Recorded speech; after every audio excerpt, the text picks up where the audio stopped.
2025년 2월 12일 가정예배를 하나님 앞에 드리시겠습니다. 기도하십니다. 사랑과 은혜가 충만하신 아버지 하나님, 혹독한 추위가 서서히 사라지고 있습니다.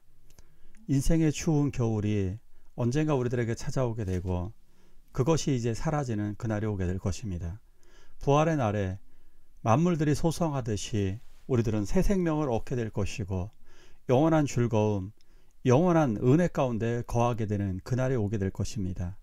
그날 하나님의 나라를 소망하며 살아가게 하여 주시고 이 예배를 통하여 우리들은 하나님의 음성을 듣게 하여 주시옵소서. 살아가는 날 동안에 하나님이 기뻐하시는 대로 예수 그리스도의 온유한 성품을 담게 하여 주시옵소서.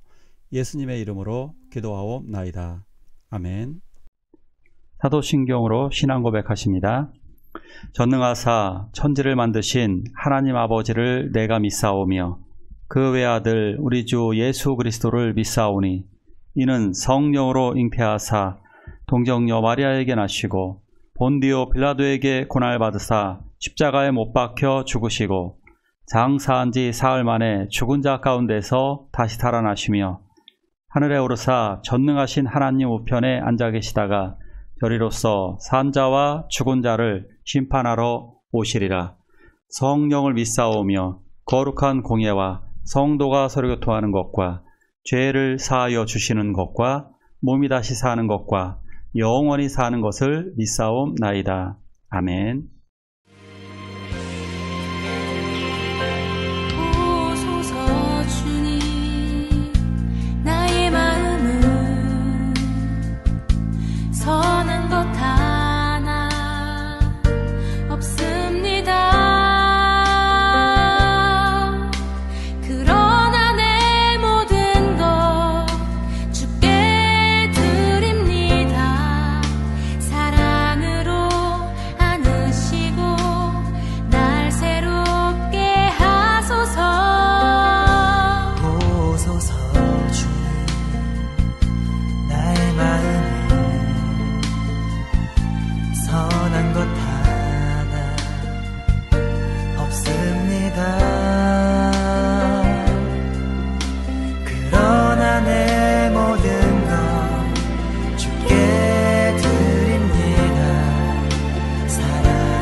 주님만 내게 주소서.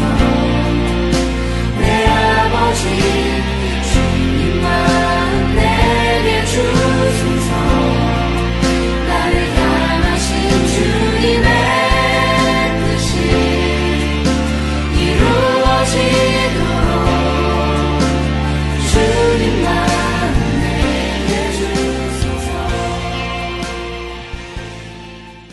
지적질을 하는 습관 정말 많죠. 인터넷 댓글로다가 하기도 하고 뉴스를 보면서 분노하기도 하고 타인의 잘못에 대해서 특히 서비스 직종에 계신 분들은 너무나 불안하죠. 공무원분들, 사람을 상대하는 직업들, 병원도 마찬가지고요. 또 교회도 마찬가지고 또한 개인 영업을 하시는 분들, 이런 분들은 다 사람 대하는 게 너무나 어렵습니다. 지적질하는 게 너무너무 많기 때문입니다. 교육 현장에 있는 분들이 특별히 더 힘들어 하더라고요.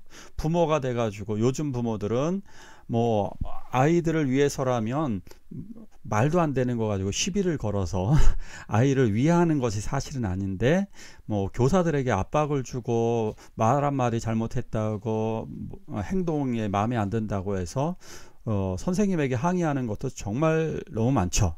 자, 이러한 습관들, 이건 자기의 기준이 너무나 뚜렷하기 때문에 거기에 벗어나는 것에 대해서 일일이 지적질하는 경우가 너무너무 많아요.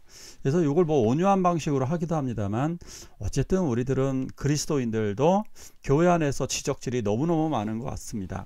한번 우리들 자신을 돌아볼까요? 읽습니다.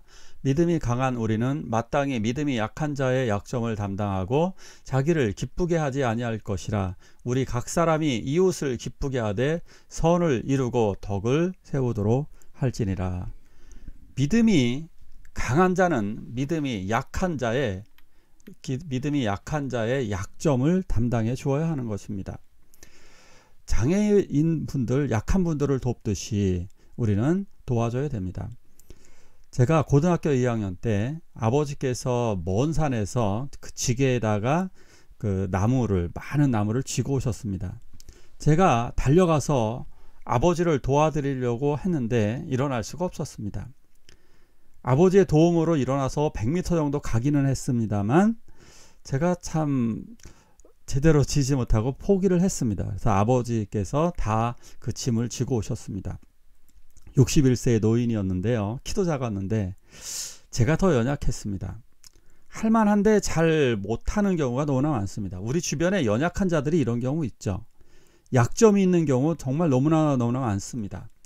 인격적인 약점, 외모의 약점, 신앙의 약점들이 너무나도 많습니다. 그런데 이러한 것은 이해를 많이 해야 합니다. 그러니까 수용성이 좋아야 되는 거죠. 서로에 관해서 약점이나 내가 이해 못하는 것들을 담당하셔야만 하는 것입니다. 그래서 우리 각 사람이 이웃을 기쁘게 해야만 하는 것입니다. 이웃을 기쁘게 하는 것. 그러니까 나를 희생해서 그 사람들을 기쁘게 하는 겁니다. 다른 이들을 기쁘게 만들어주는 겁니다. 그러니까 지적질하는 거는 나중에 해도 된다는 거예요. 최대한 늦게 해주세요. 저도 어떤 때 지적질하기 위해서 10년을 기다린 적도 많습니다.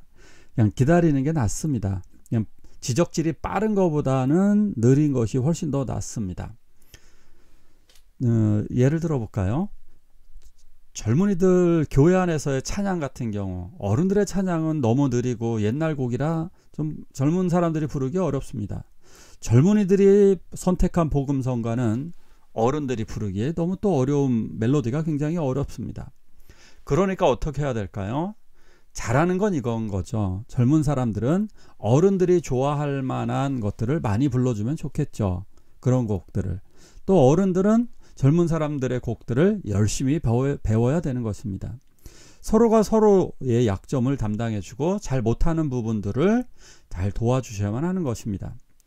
그래서 이웃을, 남을 기쁘게 해서 이 결론이 뭐냐? 덕을 세우도록, 이것이 바로 선을 이루는 것이고 덕을 세우게 되는 것입니다. 덕을 세운다는 단어가 프로스 오이코도멘, 이게 뭐냐? 집을 잘 세운다는 말입니다. 집을 제대로 세우지 못하면 집이 무너져 내립니다. 그러니까 따지고 분석하고 자꾸 비틀지 말고 딴지를 걸지 말고 인정을 해줘야 돼요. 우리는 서로 부족하다. 그래서 서로 채워줘야 된다. 제가 가장 인상적으로 봤던 것 중에 하나가 30년 전에 장애인 부부가 사는 모습을 보았습니다. 그 두 분들은 서로 도와주면서 살고 계셨습니다. 이겁니다. 서로 부족함을 채워주셔야만 하는 것입니다. 다음 말씀 또 읽어볼까요? 이제 인내와 위로의 하나님이 너희로 그리스도 예수를 본받아 서로 뜻이 같게 하여 주사 한 마음과 한 입으로 하나님 곧 우리 주 예수 그리스도의 아버지께 영광을 돌리게 하려 하노라. 그러므로 그리스도께서 우리를 받아 하나님께 영광을 돌리신과 같이 너희도 서로 받으라. 예수를 본받으라는 겁니다. 예수를 본받아서, 그러니까 서로 같은 생각을 가질 수 있도록 해야 되는 겁니다. 의견 다툼? 이런 거 많이 있죠.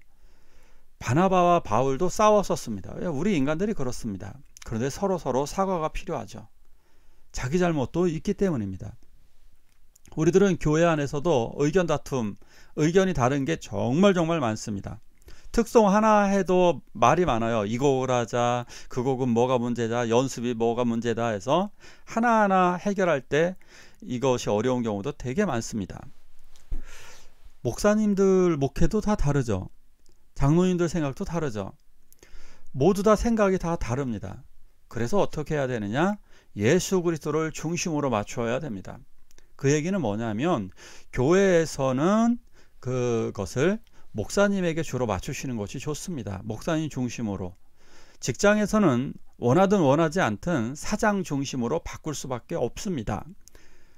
그 중심적으로 어느 정도 바꾸고, 그런데 지도자들은 그럼 어떻게 해야 되느냐? 지도자들은 직원들 중심으로, 성도 중심으로 또 이렇게 바꿔줘야 되는 겁니다. 이런 원칙을 한번 생각하시면 서로 좋을 것 같아요. 가정을 한번 예로 들어볼게요. 가정에서도 일단은 엄마 아빠 중심으로 가야 됩니다. 아이들을 양육하는 건 결국 부모이기 때문입니다. 근데 좋은 부모는 아이들에게 잘 맞춰주는 거죠.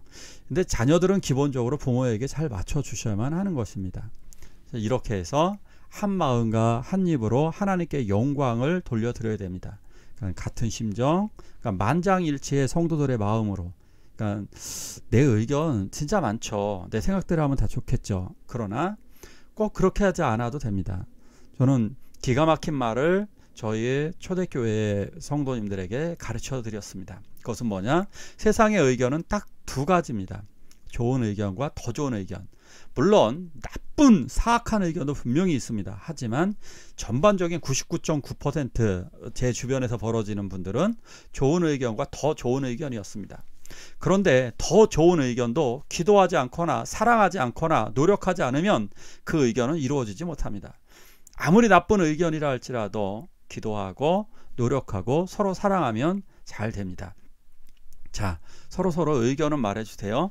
그런데 내가 말한 대로 된다라고 생각하지 마세요. 그냥 내 의견을 전해줄 뿐입니다.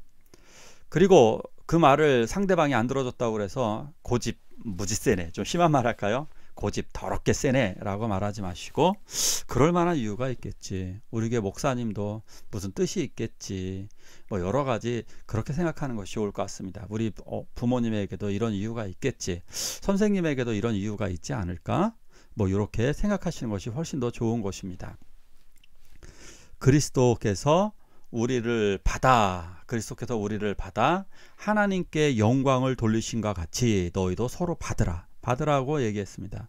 받으라는 건 무엇일까요?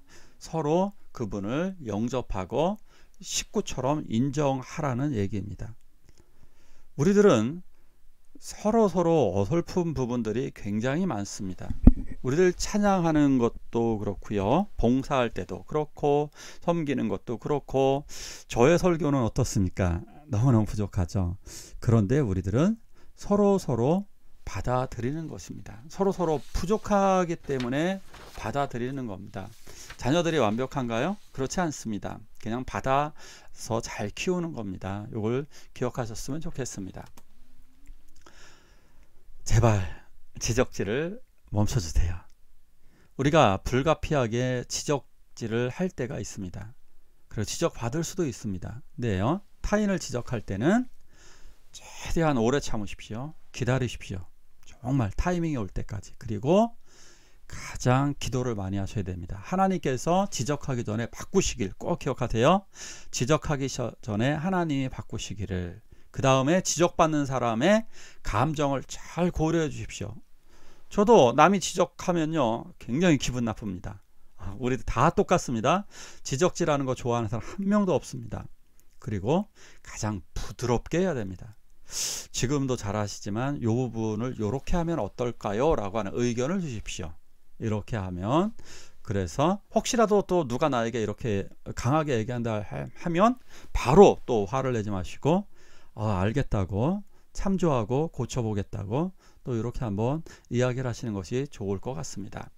자, 우리 멋진 가정, 멋진 교회, 멋진 직장생활 한번 해볼까요? 그리스도께서 나를 받아주셨습니다. 내가 부족하고 문제 많지만 나를 지적질하지 않으시고 나를 받으셨듯이 나도 다른 성도를 받게 해달라고 함께 기도하시겠습니다.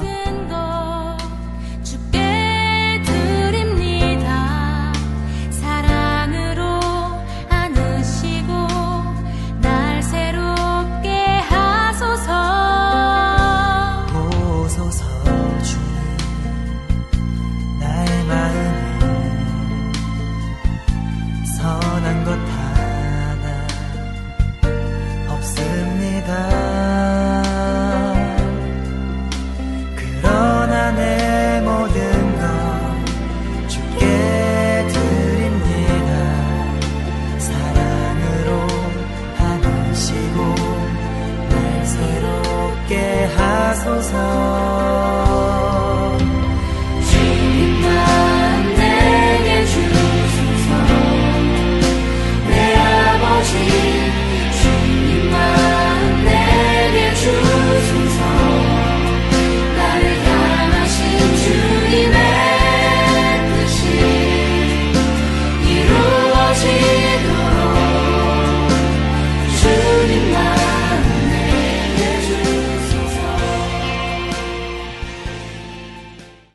주기도문으로 예배를 마치도록 하겠습니다.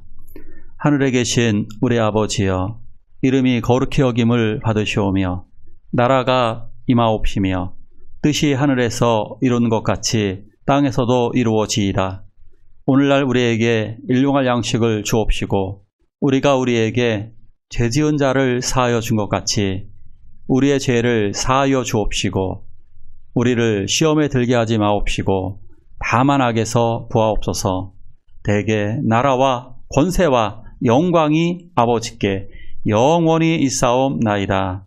아멘.